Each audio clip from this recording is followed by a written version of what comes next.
Okay, so we're going to make a podcast using Garageband on our iPad. There are different apps you can use. Garageband is a little bit more powerful, so that's the one we're going to stick with. It's got some more features in it. So, as quickly as possible, which my videos means a long time, but I'll try my best. Okay, so once you get in, you're going to create a new one. You're going to create a new song. Make sure you're on tracks, not live loops, and you're going to go to the microphone. Touch on the microphone. We want a voice, not an instrument. Okay, you're going to get your audio readout here. It could look like this, or it could look like this, or if you have an older one, you'll have that kind of orange gauge readout that shows you whether you're peaking or not. Either one is fine. Before you start recording, over on the top right-hand side, there is a plus, so you go ahead and touch that plus right there. Boom, see it now? That's where you're touching. And then touch section A, and then make sure that it is turned to automatic. Now what that does is that allows you to just record until you are done, okay? You don't want it on 8 measures or 5 measures because whatever you say up to that point will get recorded and then everything after will not. So make sure that is on automatic. Okay, if you want to go ahead and check your audio levels, change your treble, change your bass, you can go ahead and hit that equalizer up at the top. Just leave it the same, and when you're ready, you hit record. Oh, I would also recommend turning off the metronome so you don't have to hear that while you're talking the whole time. It will give you 4 clicks for a count-in, and then you hit record. And my sound's not going to be heard, everything.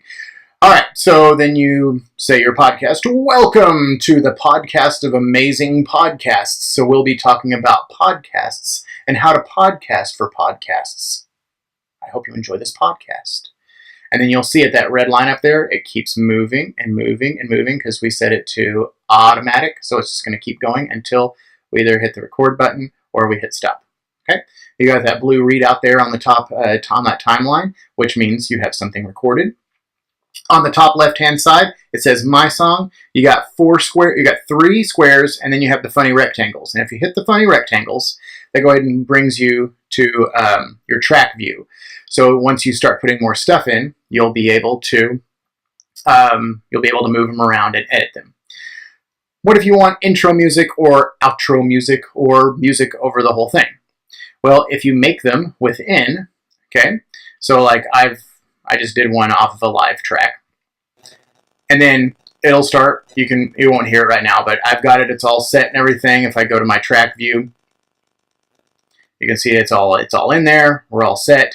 And then when you're done, you just want to make sure that you export it.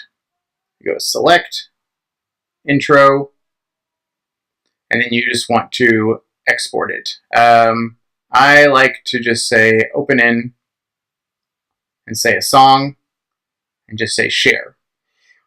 And then when you're done, it's going to ask you to open it in something.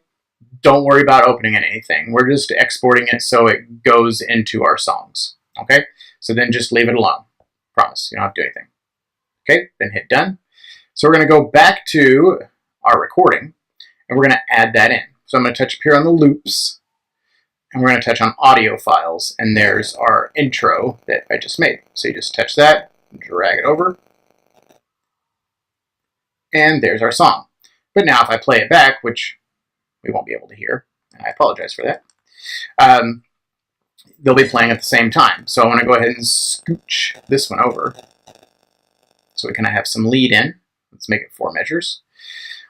And then we can go ahead and cut a little bit off right there. There we go. Okay. And maybe we want this to fade out as it comes in. So here's the tricky part for fading in and fading out. I'm going to touch on this one. I'm going to go ahead and pull this out so you get a little better readout here. And then touch on the microphone. You'll see this big old option come up, or this big old menu come up, and I'm going to say automation. Top left-hand corner is a lock, so we want to go ahead and unlock it because we're going to add some volume points in here. So you can see that gray line that's going through the audio readout right now. That's where the volume currently is. So if we want to change the audio, okay, say if like right there, we want it to start fading. So I just touched right there. That's all I did. And then maybe by here, I want it faded out. And then I'll just drag that down to nothing. Or we can, keep the music going really lightly underneath, or you can just take it all the way out. Okay, we can even do the same thing up here. So maybe we want the voice to lead in, so we can pull it down. Maybe not all the way because we want it to hear it. Maybe we want to hear that intro, and then we can bring it back up to level by the time that the other part has faded out. And then you'll do the same stuff to the end. You can add your song at the end if you want to, the exact same way. Then when you're done with this editing view, you're going to hit done in the top right-hand corner. Make sure everything looks good the way you like it. And then we're going to make sure that it exports. And so if you're turning it into a location, make sure that you go ahead and title it, or you're just going to have a bunch of default songs. So we'll just call this Podcast Fun. And then we'll say done. We say select. We select it. We're going to go ahead and export it.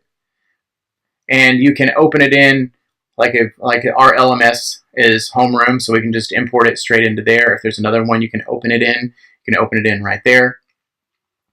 And then once it's exported, you're all set to go, and you hit done.